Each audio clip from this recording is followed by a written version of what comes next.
One of the big themes in the book is hyperempathy.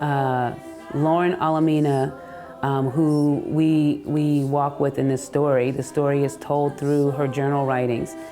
She's a 15-year-old girl when we meet her, and she has a syndrome called hyperempathy. And what that means is that if she sees violence, and especially if she sees blood, or if she sees someone get hurt, she sees someone get shot, it's as if she experienced all those things herself. She has the physical reaction to it. She also has it if she witnesses pleasure or participates in pleasure. And if she participates in violence, it's like she's beating up herself.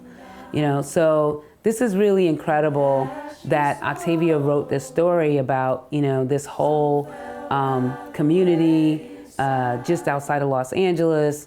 They've walled themselves in because everything is so chaotic and violent and scary. And then, this 15-year-old girl decides, well, this isn't sustainable. Like, you can't wall yourself in forever. It's impossible. And she's the one that wants to leave. She's the one that wants to go into the unknown. And she is the most vulnerable one. She is the one that no matter what is going on outside, no matter what happens to her, she will surely feel it.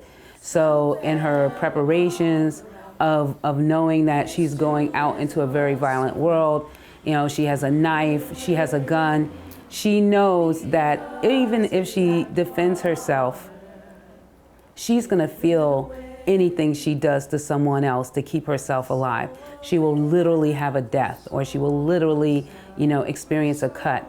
And I think, my feeling is that there's a lot of hyper-empathetic people running around out here.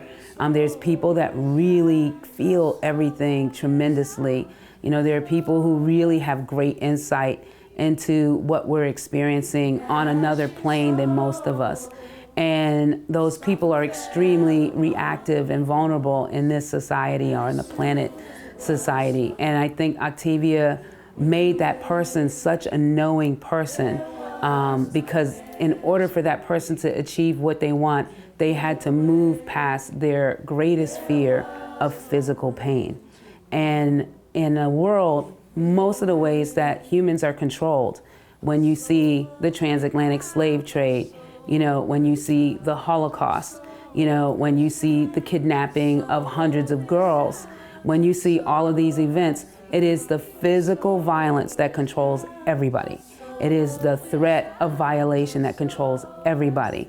And so this is a very powerful point where someone is even more vulnerable than the rest of us, is the leader, is the one that's embracing change, is the one that is embracing the unknown, is the one with a forward-moving vision. 100 floors.